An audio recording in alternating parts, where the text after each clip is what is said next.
Hello, everybody, and welcome back to another edition of Irish Illustrated Insider. It is Thursday, February 6th. I'm Tim Priester with Tim O'Malley from Irish Illustrated. We're joined by John Bryce of Football Scoop and Irish Illustrated. And everybody in the whole world knew that I spoke too early when I said it looked like Notre Dame's only going to lose one of their 10 coaches.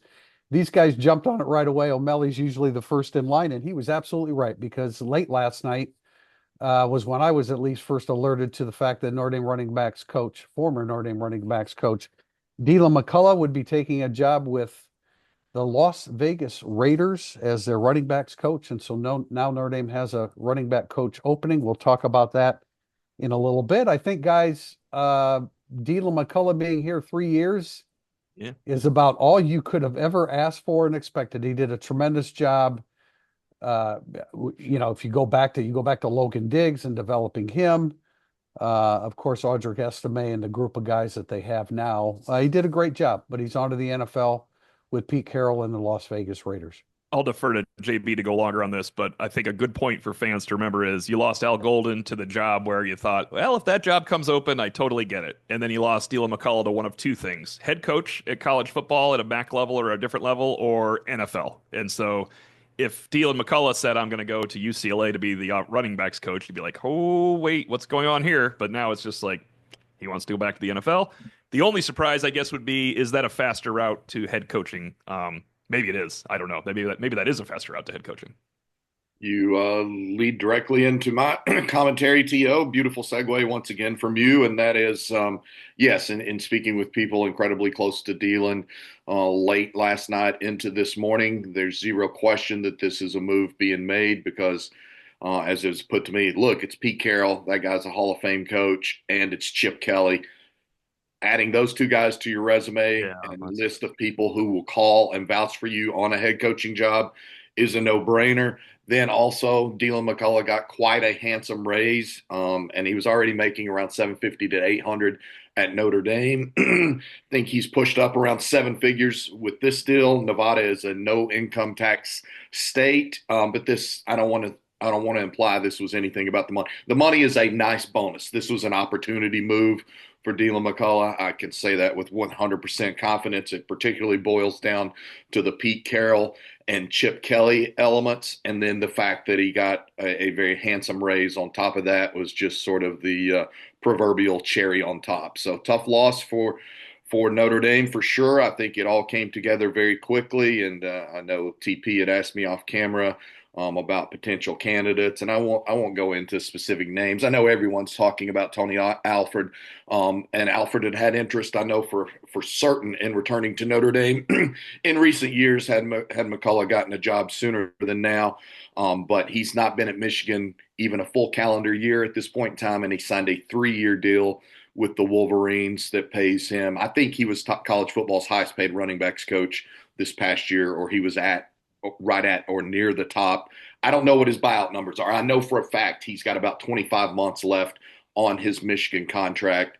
So again, it would depend on what his buyout numbers are. I can also tell you that additionally, completely irrespective of Tony Alford, Notre Dame has already started to hear from other running backs coaches in the Big Ten and other running backs coaches in the ACC. Among my understanding being there's some interest from the NFL in Notre Dame as well. Hey, Tim, or Tim and JB, do you think one of those running backs coaches from Army, Navy, Purdue, USC, or anybody else Jeremiah Love hurdled might be like, hey, I'd like to come over there and see what your room is like. Could I come Let me coach for see. 1 year at Yeah. least? Who do we got? Who do we got in the lead here Who's in the coming room? this Who can I fall? help out? Yeah. Yeah. Look, I think there are a lot of really good running backs coaches, but Deland McCullough was a cut above. I mean, there's just no doubt about that. The way the players developed, the way they responded to him, the way he found ways, especially 2 seasons ago, now 2023, to get more people involved in the game. That's important. It's harder than ever to keep a full running backs room. And Notre Dame has managed to do that under Deland McCullough. Now he's gone. Will they be able to continue to do that? There are quality running backs coaches out there, and Notre Dame will find one. But this one stood out. There's no doubt about that. He stood out the moment we met him. Big personality, guy with a ton of confidence in his abilities to teach running backs how to play the college game the right way. And again, they bought into him. Tim, you remember he would talk about the various roles that a running Yeah. back can Oh, yeah. play, and he was always looking for, if you can fill this role, I'll find room to get you in the game. Now, He practiced what he preached too. A lot of people say he that. really did. Jabron Payne beat out people, and Aeneas Williams beat out people. And I mean, I think Aeneas is more overall talented than Jabron, but Jabron just proved he was better at a role than Audric Estime earlier in the year. And Audric Yeah, Estime beat him out later because he right. became better at it. That is a great running backs coach when you get beaten out as your Audric Estime, then you take the role back. We were caught by surprise when Jabron Payne emerged at Yeah. the beginning of the 2023 season. Then he suffered the knee injury in the it was a knee injury, right? The knee Yeah. injury in the blue gold game, and we'll talk about the spring coming up and blue gold game, and now that it's been out has been announced, the schedule for the spring, it is condensed. It's all going to take place in 26 days. We'll get into that in segment two, but James Blanchard, the word is that he's at the goal line, but he just hasn't crossed the goal line yet for Notre Dame, which is concerning. Like, me, I'm the last guy to talk about timelines, because timelines are stuff that happens behind closed doors that no matter how tuned in, you're not hearing the blow by blow, second by second dealings to finalize deals. And so I'm not a big timetable guy, but when James Blanchard has not crossed that goal line, the proverbial goal line for Notre Dame yet, we know that Texas Tech has matched and gone beyond what Notre Dame has offered. Now, it's my understanding now that what Notre Dame offers with the grand scheme of the package brings it right at what Texas Tech is at. JB's probably in a much better position to talk about that. But Notre Dame needs a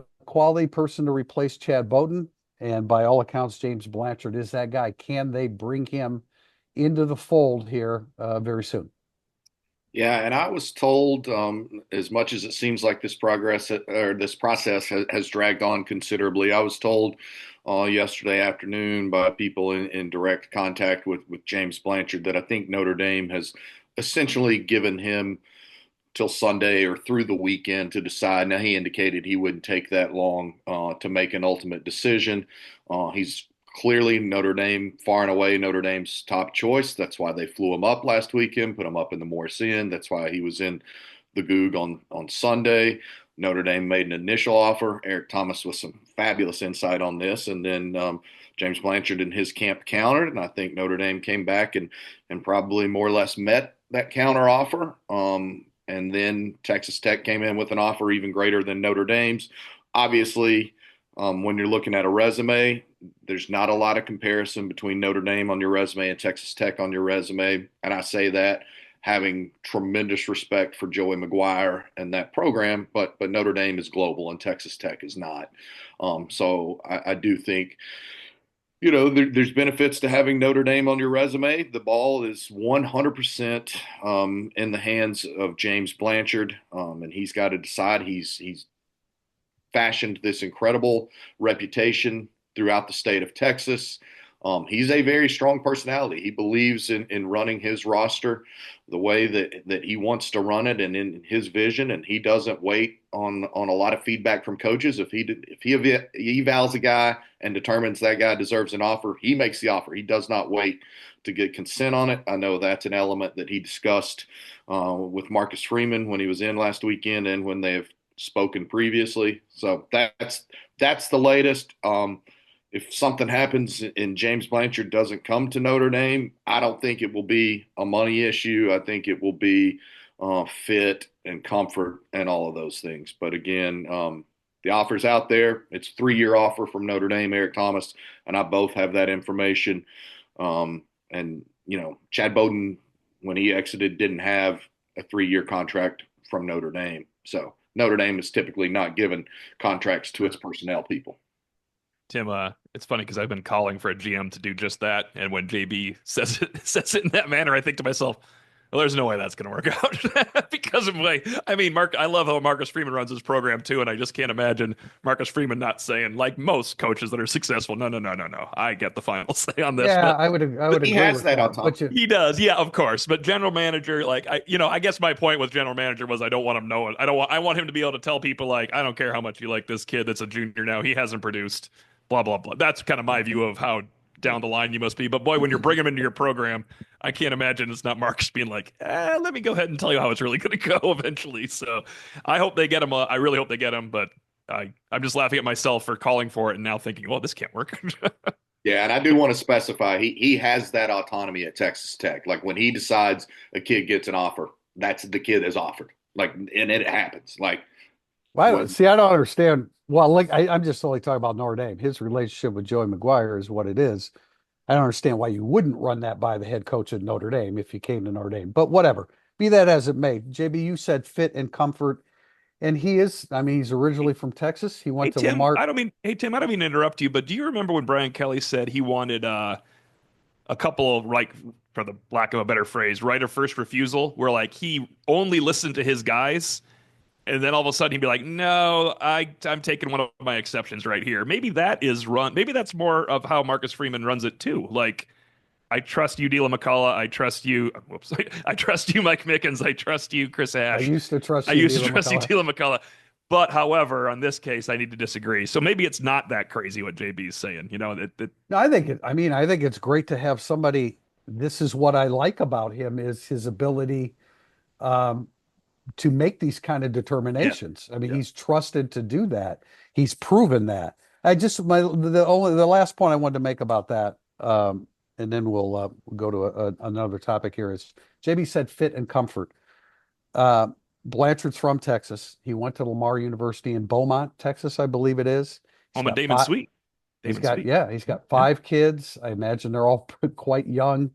I guess that kind of makes it easier to move your kids when they're that young, but it is fit and comfort. And a life in Texas is a lot different than a life in South Bend, Indiana. And so you have to make that determination. You know, I feel like as true as that is, you're a coach, and it's hard to just have a life in I Texas the whole understand, but time as a not, coach too. yeah. No, Yeah, I understand, but not everybody is that cookie cutter sure. coach that automatically takes that. So that could play a role. Tim, you started well, you had I'm sorry, I started a series where we're going through each of Notre Dame's opponents, talking about um, the transfers coming into their program, and you got comments from insiders and insiders' view of the Notre Dame players that have come to them in the Yeah, portal here, the 8 guys. And it was on Irish Illustrated. I think you posted it yesterday. Some of we the had 10 comments, stories yesterday, so if you missed it, we'll try to cycle it back up to yeah. the top of Well, the there page somewhere. you Yeah, can find them. There's a yeah. list on there. You can find them. We encourage everybody to subscribe to Irish I see. Illustrated There's a segue once again, Tim Priester, just for you. Yeah. so you can see all those stories. But yeah, it's just I was curious as to which comment stood out that maybe like, well, that's a perspective I didn't consider about Noah Burnett or Right. whichever any of the 8 that Notre Dame has signed.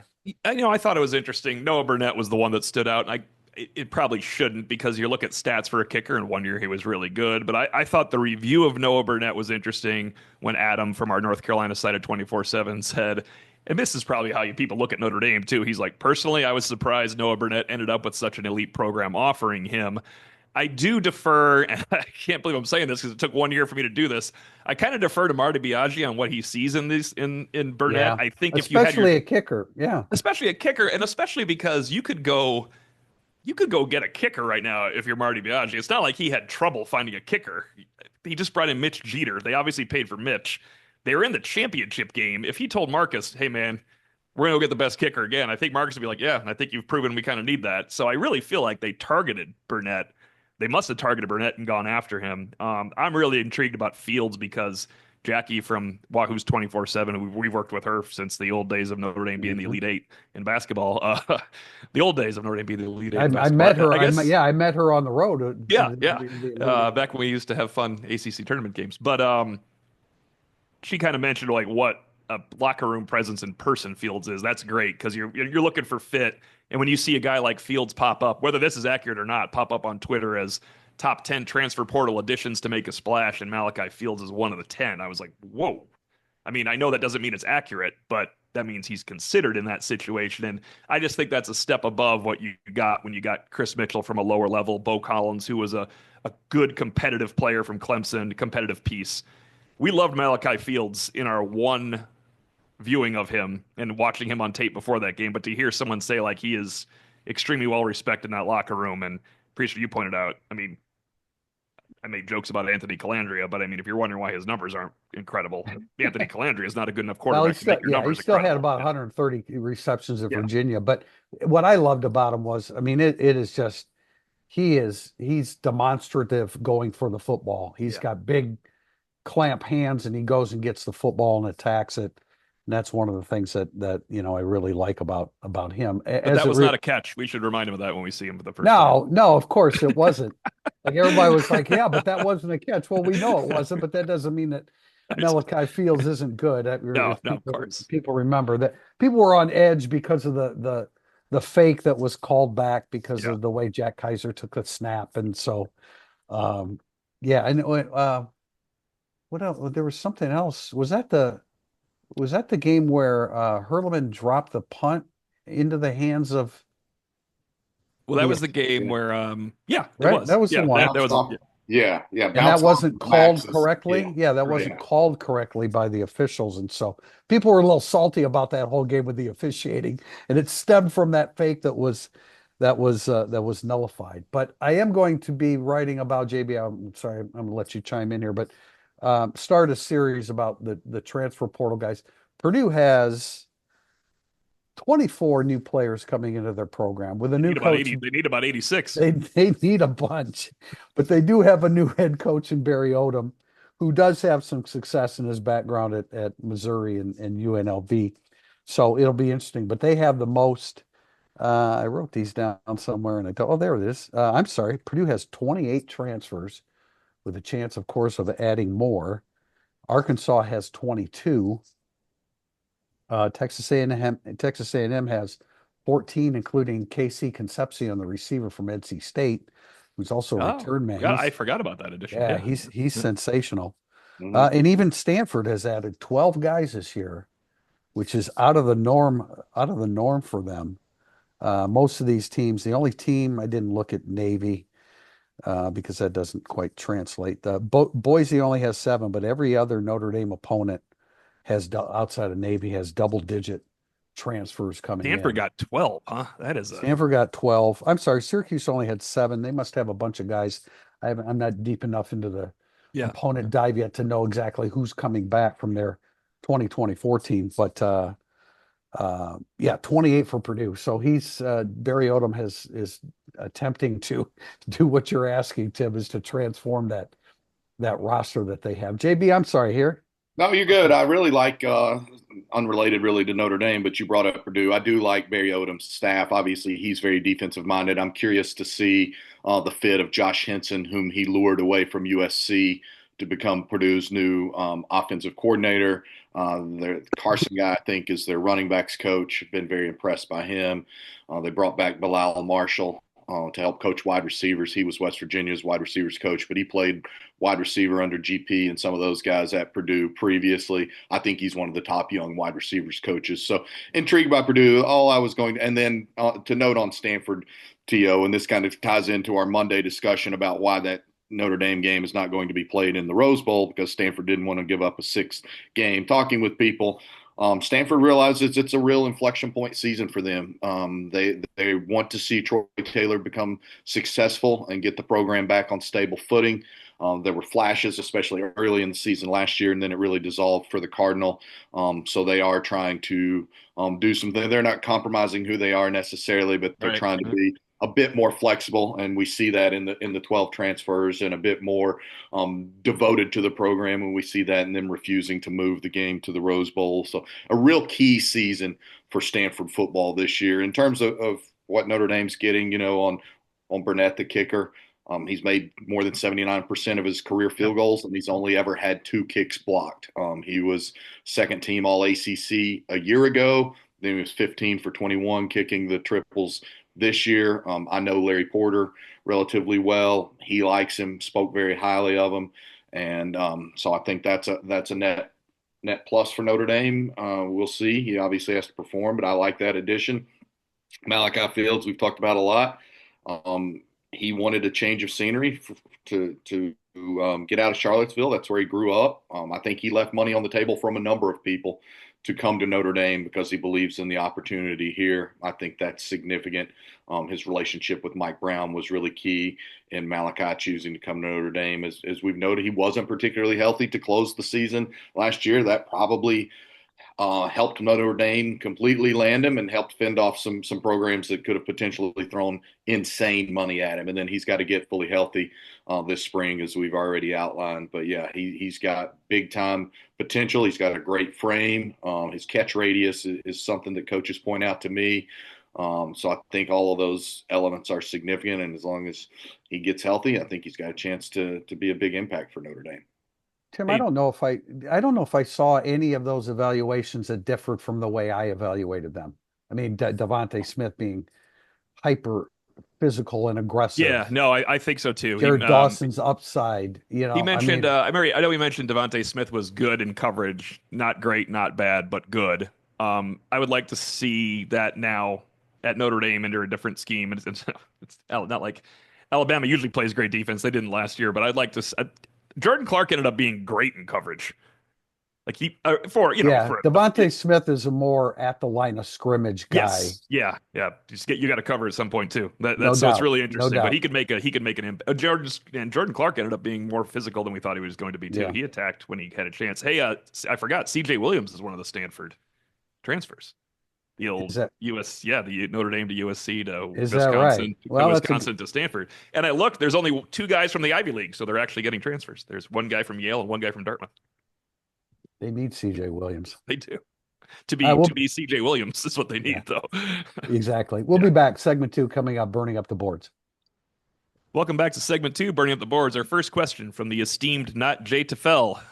With having such a deep run in the playoffs, do you think off-season workouts or preparation might be negatively impacted? During our Monday podcast, we hadn't announced the spring schedule yet, right? We said it was coming up, and we knew it was. They're starting on March 18th. The Blue Gold game is April 12th. Spring break comes right before, like last year, they had one practice, then came spring break, and then they went back to practice the following week for 2 through 15. But this year, spring break will take place prior to the start of practice, so it's condensed, 26 days. Um, Off season. I don't know about off season workouts necessarily being much different. You got to train, as soon as the season's over. Some of the guys that were logging the heaviest minutes, of course, they maybe give them a little bit more time to get back into it. But like in terms of spring football, it's going to be more condensed. There are 12 practices that are where contact is allowed over 26 days. I wouldn't be surprised if they scale that back a little bit. And we talked about in the last episode of Irish Illustrated Insider that as we move forward here, especially with teams going deep into the playoffs, there's a very good, there's a likelihood that the way spring is conducted will be changed. And even the blue gold game may not be exactly the blue gold game of years past. This year, I don't know. We haven't heard any details of that, but that's all open for speculation now, especially when a team goes deep into the playoffs like Notre Dame did. I I would assume they scale back contact, right, JB? Like Yeah. that's gotta be a thing. You gotta have it at the beginning and you gotta have it at very too heavy scrimmages, and maybe you scale everything back from there. Because you gotta look at the players compete against each other. Yeah, and they're already making modifications to their off-season workout program. I alluded to this on Monday's pod. They're doing some sort of, I think, 9-week rotations where guys are getting some more time off, and then they're in off-season conditioning programs, and they're just structured differently. They're again leaning into Lauren Lando and his expertise in the sports science department. It will be less contact. A guy like Jeremiah Love, we might not see him really any at all over the course of spring, and that will be by design. I would think it will be much more of an intense spring and a potentially valuable spring for a Kedron Young and even somewhat Aeneas Williams. Jadarian Price will be monitored very closely, I was told. It's just going to be a smarter, more evolved way of approaching things. The younger guys will do more of the hitting. Your veterans are going to be on more of That's a main. exactly it. That's it. That's exactly it, John. That's what I was going to say. The twos and threes, the Kedron Youngs, the Sean Sevillano, Armel Mukum, the guys that need the physical practices. You can still have physical practices, but you monitor what you do with, Josh Burnham, um, even Aeneas Williams. KK Smith can do a little bit more. Michael Gilbert, Cam Williams, Logan Saldate. I mean, this is common sense. I think you can do more with those guys. You can still have physical practices with the twos, threes, and the fours or the incoming freshmen, guys like that. But you've got to be smart about it now. The NFL's talking about they want to go to 18 games. The union's saying we don't need 18 No, games. you do not need They 18 games. don't. Well, I mean, it's so money You cut driven. more preseason, of course, but then it's just Yeah, sloppy as hell for a couple yeah, weeks too. But yeah. So it will modify it. But I mean, I think, well, that's interesting, JB, about these cycles with players and giving them maybe a little bit more time off, from what they just went through. But look, Orlando is an expert in this stuff. I mean, really an expert in this stuff. So he'll monitor it and make the right decisions, I'm sure. Priester, who was it that said, I don't take veteran days? Was it Troy Pride? Somebody in the last 5 years I said, don't I don't take remember. veteran. I Like, I don't think think. it was either Claypool or Pride because it was Pride because he had a rough spring because he was paired one on one with Claypool the whole time and 7-on-7 Oh, and one that's on right. one drills, which is the worst. It's not even football. It's Chase Claypool's going to kill you in one on one drills.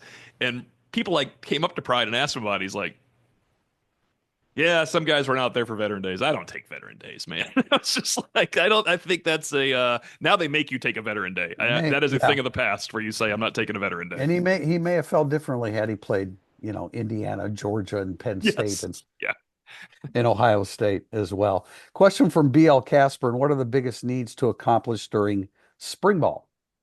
I would start with finding a quarterback. You guys want to comment on that? That might be important. And then, when you say not as many physical practices, you need a lot of reps with the receivers you're going to be using for those quarterbacks, though. Yeah, well, and again, Malachi Fields is Yeah. expected to be a big part, and he will not be here. KK Smith obviously came back at the end of last season, but he still had some restrictions on his shoulder. I even watched him in pregame warmups, and one of the coaches saying like, "Hey, am I allowed to hit you?" And KK was like, "I don't care," but they still didn't hit him. He still wasn't getting Yeah. beat by the stuffed arm that they use to simulate contact and all of that. So you still got some guys that are working their way back. But yeah, Cam Williams, Micah Gilbert, some of those guys, it's important that they take that next step. Jaden Greathouse, how quickly does he show that he can build on the way that he closed the 2024 season and the playoff run? So there are some key elements there, but I'm with you. Like, there's nothing more important than trying to get a clear picture on the quarterback position. We all think, I believe that we know the direction we expect the quarterback battle to go, but they still have to see it out on the field. And then beyond that, I would say it's continuing to foster the chemistry on your O line. Charles Jagasaw needs some spring camp because he's not had a lot of camp. That's just the bottom line. No matter how much you believe in the guy, he's not had a lot of camp time. So, and he's not had a lot of camp time as the starter. Period. So that makes it very important. And then beyond that, you got some key questions to answer on the defensive side of the ball, and as well as those young linebackers have all played. They're going to play even more in the fall because Jack Kaiser's gone, and he did everything, and he was the green dot. So you've even got green dot elements to think about this spring that Notre Dame worked a year ago, but they didn't work them to the level they did with Riley Leonard and Jack Kaiser. Man, and Speaking of, Tim, there were a lot of green dot questions last August. Remember that? From the media, the green dot yeah, was a lot of questions. what happens when Kaiser comes out? Yeah, it was a legit question. Yeah. We Oh, actually of course. we But it was actually like, had one that I didn't include, but to answer, I don't remember who it was that asked the question. I think Drake Bowen will be the guy wearing the green dot. But I did want to say that, as it relates to the question from BL Casper, offensive line is going to be interesting. Let's see what they do with Charles Jagusa. Where he ends up will probably answer a lot of questions Yeah, sure does. throughout the offensive line, right? And when you look at receiver, there are a ton of young receivers. I like KK Smith a lot.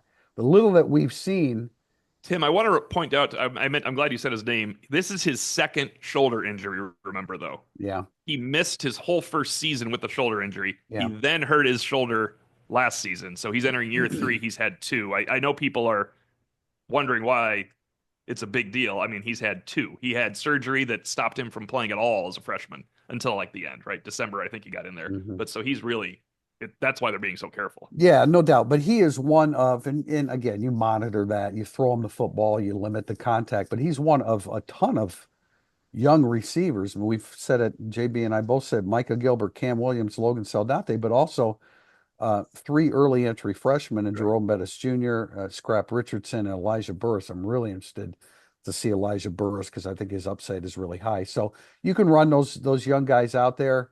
Jaden Thomas Gone. is gone. Yep. Yeah, I mean, I'm looking at my list. So it's a younger group outside of Malachi Fields and Will Pauling. I would Uh, add safety, but we have a full question on safety. So we'll yeah, just, yep. D tackles, a ton of reps for the D tackles. But again, getting back to the original point of the start of these questions, these young guys, those guys need they need a physical spring, and I'm sure it will be for them. All right, we got a double question here.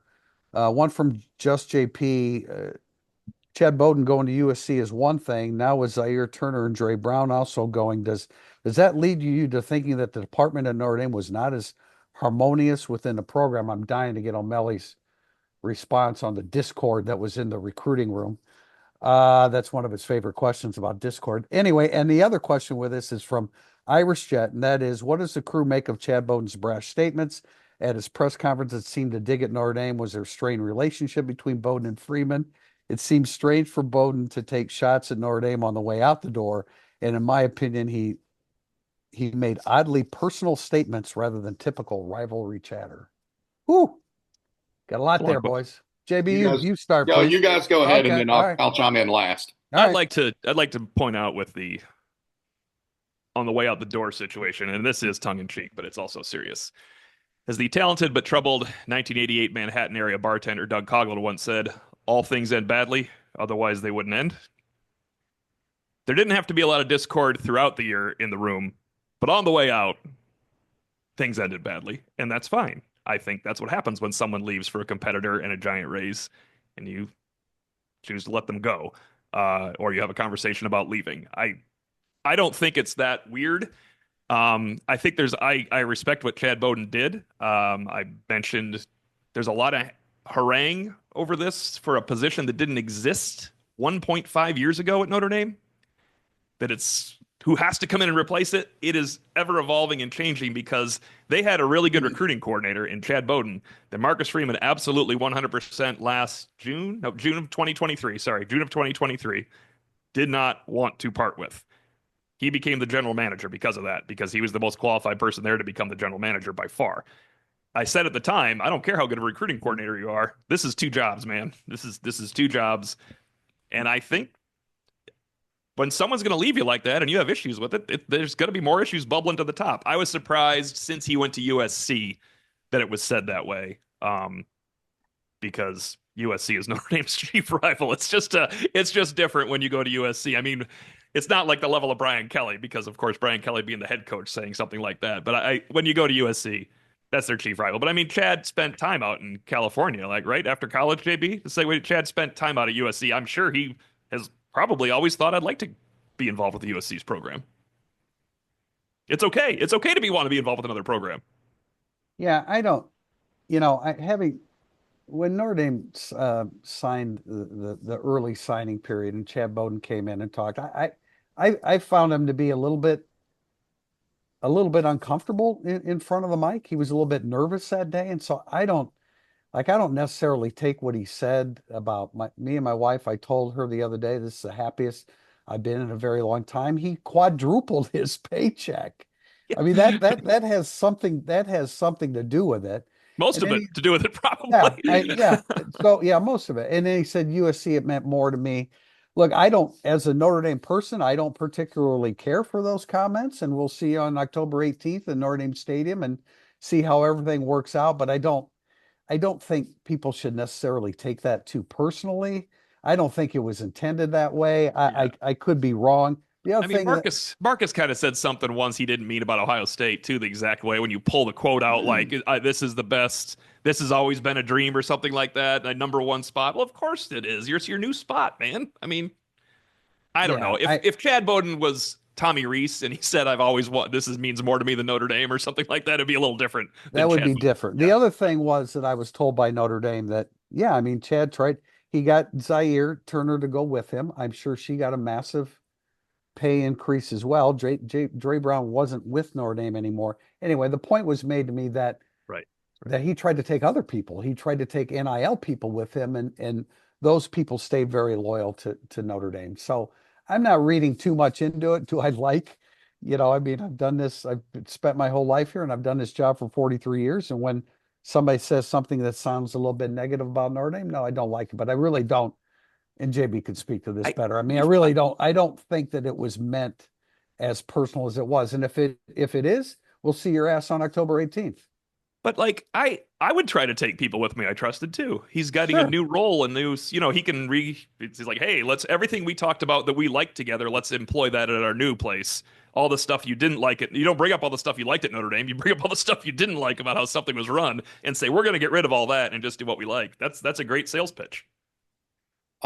Yeah, so I'll chime in now, and I would say, first of all, I don't buy into any notion of non-harmonious kumbaya meetings in Notre Dame's recruiting department or whatever, particularly as it pertains to Marcus Freeman. I don't think there was any fracture in that relationship until Bowden left. I also would note that that doesn't mean that Chad Bowden didn't get tired of banging his head against the wall with other people on campus through the years. And I do think that was maybe a factor as he looked at this. And, the bottom line is there are places that it's easier to get guys into school than Notre Dame. And when you're a guy like Chad Bowden, I made this comment before he left, all he invested in was trying to give Notre Dame the best roster to have the best chance to win a college football playoff championship. And I had somebody tell me last week from the program, whether you love or hate Chad Bowden, you can never deny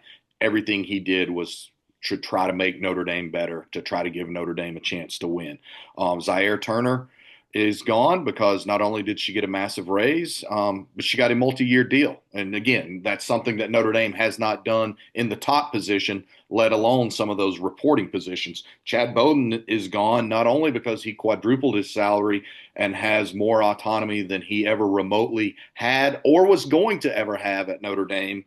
And in addition to that, I'm told by numerous people that he got the longest deal. And as you pointed out, T.O., it's a relatively new position. I think Austin Thomas was the first general manager in college football around 6 years ago at LSU. But Chad Bowden has received the longest deal ever for a college football general manager. And we know that Notre Dame is talking to James Blanchard with the 3-year offer on the table. Chad Bowden's deal at USC is longer than 3 years. That's all significant. Dre Brown left Notre Dame in May of 24 or right before that, because it was a chance to go to his alma mater and it was a promotion. Now he's assistant GM at USC, making a lot more money on a multi-year deal. And again, that was a promotion and a chance to grow his career and a chance to help a program that these guys and gals believe can chase a national championship sooner rather than later. So I completely agree with TP. Chad doesn't like the microphone. He doesn't like doing press conferences. He didn't want to do it on signing day in December for Notre Dame. And I think he indicated he only found out like 10 minutes before he had to come over there that he had to do it. And then he was agitated at the narrative that Notre Dame only got Madden for Ramo because Matt Entz had left Southern Cal, and he wanted to drive home the point that they got Madden for Ramo because they worked their butt off to get him, and they never stopped recruiting him. And then, yeah, they caught a break when Entz left. So he doesn't love the microphone. I don't think that he was intentionally taking shots at Notre Dame. I think he was trying to say He's happy for this challenge at hand. You still want to chase a national championship at Notre Dame, but the roster takes a step back in some regards this year. So I don't think he was taking a shot at Notre Dame. Now, I will say, I think that Chad leaving was one thing. I do know from talking to people on campus that Chad leaving and then snagging Zaire, that did cause some broken feelings there. And I do think there's since been damage to some relationships, but it was not because of any friction that predated Chad's decision to go to USC between he and Marcus. Again, there were probably tense relationships, terse relationships with other people on campus before then that Chad got tired of battling. And now the structure's different at USC. He won't have those battles. He reports straight to the AD. The next question is from Irish Delaware 1. Seems like the decision on the best position for Charles Jagasa will have a domino effect. Did Emil Wagner do enough to take right tackle off of any potential carousel? Are we looking at Emil Island at right tackle for the next 2 seasons?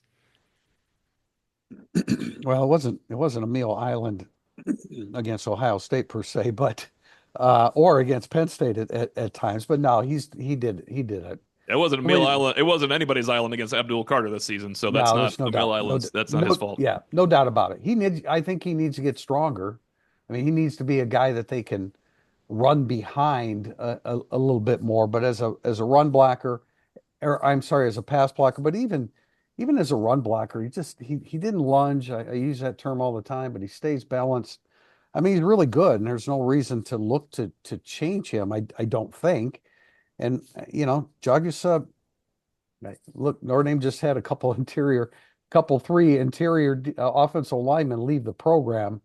And I think that's because they understand that Billy Schrouth is entrenched, who has a chance to be outstanding.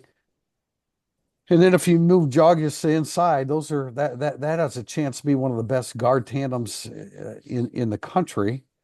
And if you don't, Anthony Knapp might be moving inside, and they might know that too. Well, exactly. And I think that he definitely does. And I don't think there's any doubt now that he does. I guess, Gerby Lambert, it seems crazy to think that you wouldn't, from what we've seen of Gerby Lambert, and it isn't extensive, but I mean, you just see the guy, what he was capable of coming out of the high school ranks. I can't see Gerby Lambert sitting. He's not. Look, a lot of offensive linemen have to sit for 2 years and don't get a chance to play their third year. Now, in recent years, it's looked different for Notre Dame because of just some real special talents. But I can't see Gerby Lambert sitting for 2 years, and so that's why Jagusa I've always felt like was a better guard than a tackle. He certainly changed my mind as to how he can play that left tackle position by a lot of what he did, in January. But I think he moves inside, and yes, so it does have a trickle down effect, as we mentioned in segment 1. Yeah, I think Wagner for his first year starting and the fact that he was starting and still a bit undersized, I think he proved a lot.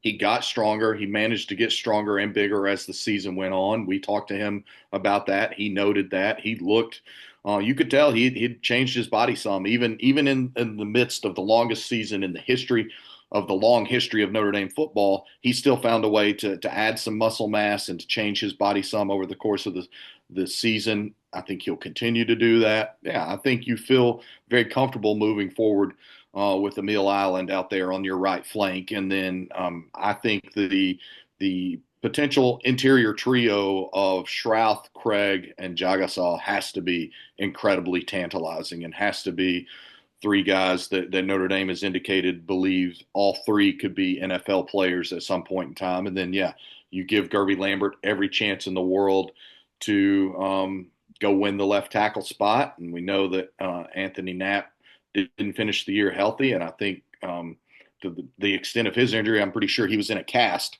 by the time the CFP game rolled around. So, there's a little bit longer recovery period from that than just had it been only a high ankle sprain or something along those lines. So I think Notre Dame has the best depth of any position on its roster at O-line. And you got a bunch of guys, even with guys transferring out, you still got a bunch of guys that could start at Notre Dame and start anywhere else. It's more than 5 guys that could start at Notre Dame and could start just about anywhere else. So it's a good situation. But I don't think I don't think anybody's breathing down Emil Wagner's neck today to take that right tackle job. And if Joe Rudolph thinks a change needs to be made, he'll do it because Joe Rudolph made a lot of changes just because he thought it would help the team. So, but logic tells you Emil Wagner has learned the right side. He performed well on the right side. He was arguably, I mean, he probably was just not, he's probably inarguably because he wasn't injured.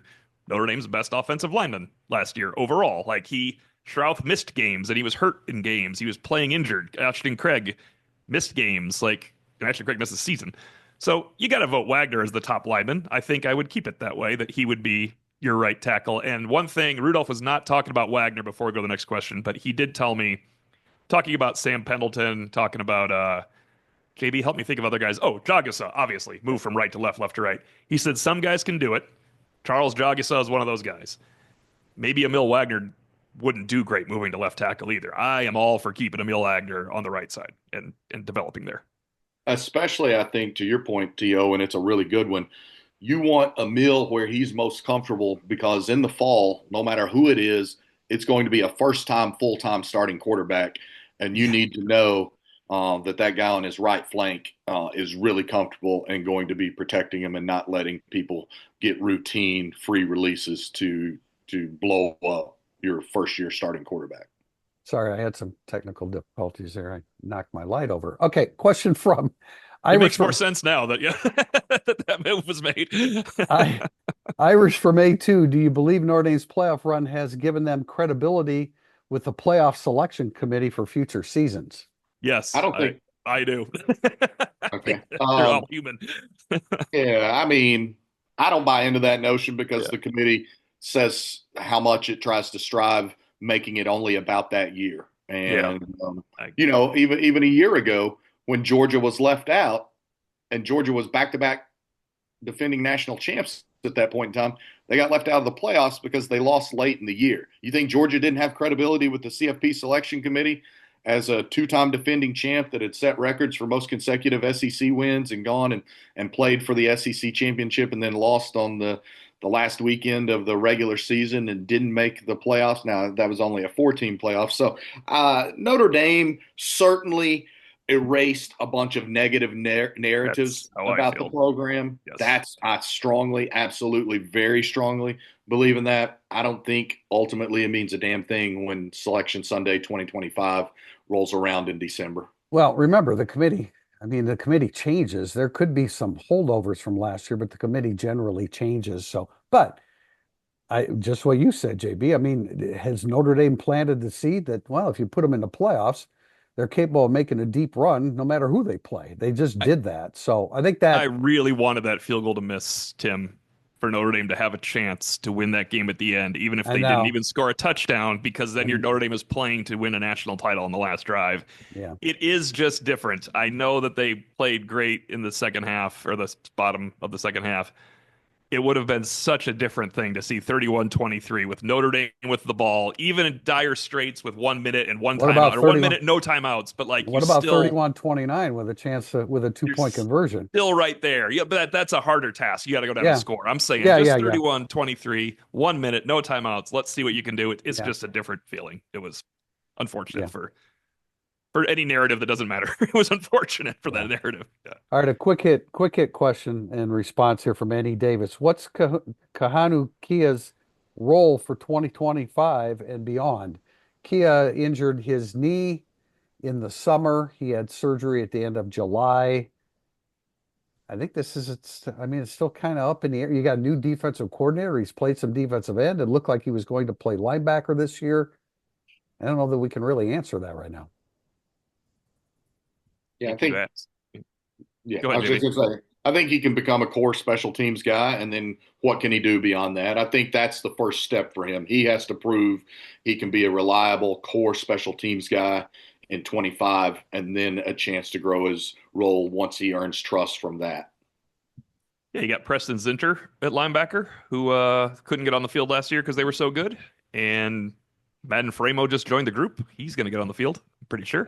Anthony Sacco won't come in until late summer. And Kia, and then he's got his brother. Kia was moved from Viper, as he said. I have been removed from the Vipers, but that was Al Golden's defense too. So we don't know. That was a direct quote, by the way, last spring. I have been removed from the Vipers. So he wasn't playing that at all under Al Golden, but who knows going forward. All right, we have a question from Chalinsky 78. Any insight on the development of Kedron Young? He looked impressive in his limited chances during the regular season, albeit in garbage time. With Love injured during the playoffs and Price relatively ineffective, I thought Young might have been a nice complement to Aeneas Williams when running the ball was essential. I agree with that notion enough where I asked Dila McCullough about Kedron Young, and Dila McCullough revealed that it was Kedron Young who wanted to redshirt. Dila McCullough, when he found out that Young wanted a redshirt, kept him involved because he did not want him to redshirt, but he respected his wishes and he kept saying, "All right, Kedron, you got to sit out this rep. Unless you want to play, then this can be your rep." He was trying to like jokingly tease Kedron Young into playing. I don't think Young was ever comfortable again after coming in, hurting his hamstring, and he stated this topic. I am not making up the number. I gained 20 pounds after he hurt his hamstring. I don't think he ever felt himself. He looked good when he was in there, and I am really excited to see Kedron Young to this spring. I think he's one of the guys that he could be a star of the spring because it won't be Jeremiah Love or Jadarian Price. Yeah, I was darn you for stealing my thunder there, so to speak. I was getting ready to say I might be more excited to see Kedron Young than anybody this spring. I'd probably throw Gerby Lambert in there. Yeah, he's important which too. would officially be the first time in my life I've ever said I can't wait to see this offensive tackle in spring football. Right. But I am that captivated by Gerby Lambert. But yeah, Kedron Young, Gerby Lambert, CJ Carr, those are guys I freaking cannot wait to see in spring ball. But I'm with you. I wouldn't be surprised to see Kedron Young as the spring game MVP or whatever. Like, I think his runway is nice. I think he's probably maybe a little bit more top end talented than Aeneas Williams. Now, Aeneas Williams has embraced his role and proved that he's got some toughness and intangibles.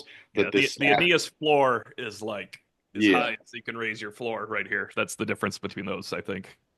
The Aeneas or the Kedron? The floor for Aeneas Williams is as high. It's not. Yeah. It's nowhere near the bottom. There is no. Yeah. The floor is very high. Yeah, that's a great point. Yeah. You're quoting Michael Jordan now. So anyway, I'm very intrigued and excited to see Kedron Young hopefully stay fully healthy this spring because he flashed before he hurt the hamstring last spring. We all made note of him flashing last spring. Yeah, you've got to love it. And and to a large, it's crazy to think like a year ago, if we would have thought that or said that, Jeremiah Love can be your short yardage back, he would have been like, "What? What are you talking about?" But he was capable, right? He was capable. Yeah, he was. He was better than Aeneas at it. He was. Yeah. He was. No, he was capable of it. And Kedron Young, you like to have that big power back that you can turn to. Now you had that big quarterback that could convert 3rd and 1s and 4th and 1s, and he did it at a really, really high level. But you also like to have that big back that can plow through there. And Kedron Young and Jeremiah Love is Jeremiah Love's fan. There's one more ode to Jeremiah Young, right? Jeremiah Love right here. I did on Monday musings. I tried to do the best at the end of every season. Which player moved in for his best season to make my all coverage team? It's 16 years now, And Jeremiah Love obviously was my running back. Somebody mentioned like Tim Brown and Rocket aren't here. I was like, well, I know I didn't cover them like Priester did, but those are the best guys I've ever seen. And then I was like, except Jeremiah Love was better in college because those guys were threats. It's a different era of sport. Like Rocket Ishmael, in the best year I've ever seen for terms of a scary guy, had 8 touchdowns. It's just a different world. They had more weapons. It was a different world. Jeremiah Love joins Rocket Ishmael and Tim Brown for the most exciting, incredible players at Notre Dame. That's how good he was. And I never thought I would say that. Yeah. He was you're talking he was. You're talking about era with Holtz where, they got running backs had to be converted to defensive backs because there just was not enough room. Yeah, it's a different world, but Jeremiah Love does not take a step back from those guys, right, Tim? No, definitely not. No, definitely not. And I begrudgingly admitted to that. I remember when you said it, you're like, I agree with you. It's like, well, Melly's right. Yeah. When did you say it? Was it USC or IU? I did. It was something weird. No, actually, Phil Houck on my Fort Wayne, Indiana show with him, he pressed me with that, and it was a little bit closer to mid-season, maybe at the, in October, end of October, where it's like, I You I'm get it? being, well, I was being like, I was like being stubborn about it. Well, Like I no, didn't because want to Rocket and admit, Tim Brown are like, yeah, it's like the yeah, hallowed names you can't say, but but he's something, man. He's something, one of a kind. Question from Joseph H6114. Do you think Kennedy Urlacher has a chance to have a significant role on the defense in 2025? When he had an opportunity to play last season, he seemed to be instinctive and explosive, and that he was, especially against Purdue. But we did get a little bit of a different perspective, right, Tim, yeah. Go about ahead, JB. Go ahead, guys. Yeah, Urlacher. Yeah, I mean, I talked on Monday yeah. in the pod about Urlacher. He's a guy that I think absolutely challenges for a starting spot. It was very clear. He showed up certainly more than I had expected from him a year ago as a true freshman. He showed up in the spring and kept making plays. It continued all through camp. Then he earned valuable roles on special teams, and he played enough on special teams and in backup duty that the next step is for him to challenge for a starting spot. He's very clearly got good football instincts. He's improved his athleticism since he got to South Bend, and I think he is positioned to potentially be a key part of the defense in 25. I'm really excited for the Urlacher Talich Stroman spring battle. I think we'll learn a little bit in there. We sure learned from watching Schuler in the spring. Now, as I mentioned last on Monday, Hurd wasn't there for Schuler to battle. But when you got done watching Schuler, you're like, "Ooh, that Yeah. guy's good." I want to see that out of like Urlacher Yeah. or Talich. I think it does say something. Part of it's Al Golden's defense with a second-year guy in Talich versus a first-year guy in Urlacher. That Talich retained that spot because I mean, have you ever seen a guy come in for a half and even in a blowout and just flash like Kennedy Urlacher did? That was incredible, man. Like those Yeah. plays were like he knew the plays. Even Yeah, if, no. yeah, Well, and that's what I would say about Talich as well. Extreme football IQ out of both Yeah. of those guys. Extreme football IQ. And Urlacher for obvious reasons. And then Talich, his dad is a fabulous high school coach who's incredibly well respected. So I think that showed. And you talk about Urlacher flashing even in a blowout, and you're referencing the Purdue game, right, Yeah, Theo? yeah, it was just Yeah. fun That's the game. too. It was Well, yeah. like, look at this guy. Look how instinctive Talich was in that blowout against Florida State, Right, and right. with that pick six, and when you go back and watch that video, or look at a line of photos as he's running back, which I've done in the postseason, the sideline joy for Luke yeah, Talich is pretty freaking awesome. So if you've still got that recorded on your DVR, or you can access it on demand or whatever, go just watch the Luke Talich interception return and watch the sideline from Lauren Lando to offensive coaches to Al Washington, Marcus Freeman. Like, it's really fun. yeah. Tim, what did That's how, Freeman say about Talich's pick? well, I mean, The ball was in the wrong hand or something like that. Remember? He like, he kind of questioned his practice habits, right? I mean, I don't know, I can't oh, are you remember talking about specific. Urlacher Oh or yeah, Tal? I'm talking about Urlacher. Okay, Yeah, yeah. I'm sorry. I'm sorry. What the reference to Freeman Talich? made a funny comment about Talich, like he had the ball in his wrong hand and it looked slow or something like that. Oh There's like yeah, yeah. he's like the Well, only I guy that like ripped on him. Yeah, you love the length. You know, he's yeah. listed at 6'4", Urlacher's at 5'11". But yeah, I'm sorry. I was thinking in my head about when I introduced the question about Urlacher. It sounded like, you know, a young kid still learning how to practice every day. But you're right, that Purdue game, my God. I mean, he did. It was like he knew exactly what Purdue was going to do. And considering Purdue was 1-11 this year and awful, he probably did have it Maybe he figured did know. out. Yeah. Yeah, he did. But you're right, Tim, and JB. I mean, really good competition here this spring. You know, some really, really talented players. I like the Telich length. I don't think that you know, I don't think you can underestimate the importance of that. But then again, Urlacher's instincts and his hitting ability were outstanding. Let's wrap up here, guys, with a question from Siggles. And he mentions that Pete Sampson's point of view on Monday was that there was a schedule full of trap games. Uh, just looking at the group of opposing QBs on next year's schedule versus last year, 25 will be a grind for the first year defensive coordinator Chris Ash. And he mentions, you know, Miami's going to have Carson Beck, and Texas A&M is going to have Marcel Reed. Arkansas has a real veteran with great size in Talon Green. Boise State, Maddox Madsen is coming back. NC State's C.J. Bailey. McCall was injured there, and Bailey took over, I believe. Jade Mayava, we know how talented he is. Siggles also mentioned the Syracuse quarterback Cal McCord, but he entered his name in the draft, I believe. I'm pretty sure of Yes, that. yes, Yeah. he But did. that's a good group. The one that I haven't really seen film yet, but uh, Green at Taylor Green at Arkansas, 6'6", 230. He's passed for about 7,000 yards. He was at Boise State, came to Arkansas. Even at that size, he's rushed for almost 1,600 yards in his career. So, Tim, you talked a lot about quarterbacks in 2023 that Oh, Notre they're Dame awful. faced Yeah. compared to 2024, and now a different group of guys with a little bit more, a little bit better college background than what the 2024 opponents had. Yeah, they were awful in the regular season, but they got good in the postseason. That's for damn sure. They missed Carson Beck, but they got, if you added Curtis Rourke and Drew Allar and Will Howard to Notre Dame's regular season slate, I would have been a little bit more concerned about the quarterbacks being faced. Obviously, Will Howard got the best of Notre Dame. He had some help around him. There were a couple guys that could play pitch and catch on that team with him. But Notre Dame proved they could go against great quarterbacks too. But this is a heck of a list, man. Yeah, it's a good list. This is a good list on I paper. don't think, Last year's list was awful on yeah, I paper. don't Yes. think people know a whole lot about these guys. Marcel Reed, when did he take over as a starter? He had almost 600 yards rushing, despite It taking was over halfway through, right? well, it was a weird situation because it looked like he took over, and then Mike Elko turned around and started Connor Wigman in that game against Missouri, Yeah. and then they ended up blowing out Missouri. And so there was never really a full takeover one way or the other. And then Wigman hit the transfer portal in December and transferred to Houston. But let's remember, and the kid's name escapes me.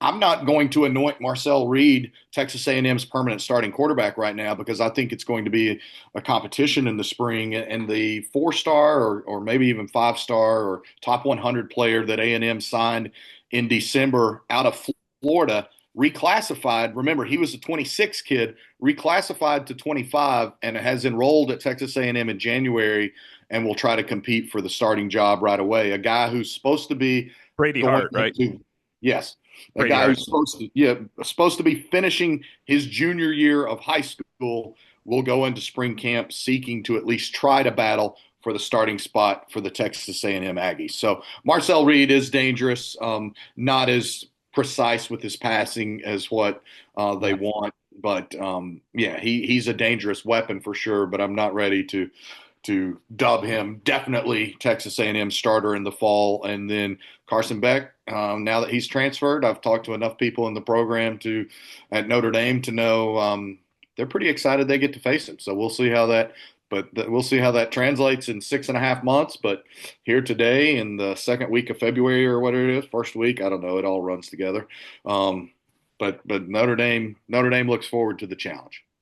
We're going to wrap up there. I'm going to see if I can do everything I possibly can to destroy this ring light that I've been trying to light up my desk here with. You don't know what I'm talking about, but I'm having stuff. I'm having difficulty keeping stuff on my desk here. But we're going to wrap up with that. We appreciate the questions today, and we appreciate you joining us for today's Irish Illustrated Insider. We'll be back on Monday, February 10th, with a little bit more Notre Dame football. Until then, Tim Priester, Tim O'Malley, and John Bryce. This has been Irish Illustrated Insider.